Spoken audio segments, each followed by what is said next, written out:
For today's video guys, ipapakita ko sa inyo kung paano ako naglalagay ng phototop gamit itong Promax Squeegee na nabili ko. So, noon gumagamit pa ako ng laminating machine para mapantay ko lang yung phototop. So, kapag Sintra board yung ginagawa ko is una kong pinipaste yung sticker. So, ayan, di ba? Gamit ang Promax Squeegee, ganun lang kadaling madikit. So, kaya kung wala ka pang Promax Squeegee, baka ito na yung side. So, ito ilalagay ko na yung phototop. So, first, aalisin ko muna dun sa pinaka-unang-una.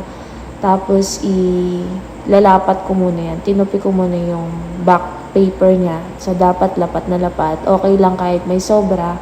Basta dun sa baba, sakto siya. So, after nun, kapag nadikit na natin siya sa unahan, so, gamit na naman ng Promax Squeegee. So, di ba, wala siyang bubbles, hindi tayo gumamit ng laminating machine. So, ayan, ganun lang kadali ang paglalagay ng phototop. So, ayan pa guys. So, baka kayo din is nahihirapan or meron din kayong technique kung paano yung mas madaling maglagay ng phototop. Pwede namang paki-comment sa comment section. So, ito yung pinakamahirap dito kapag nag-print ka ng waterproof sticker. So, by the way, waterproof sticker ang ginagamit ko kapag sa Sintra board. Kasi kahit mabasa siya, tapos yung ink niya is pigment para nagtatagal. Then, glossy phototop naman yung gamit ko. So, ang mahirap lang dito kapag half lang, nasasayang yung kalahati. Kaya yung ginagawa ko is nagpiprint ako, dinadouble ko na para meron akong backup or may magpagawa, ganon.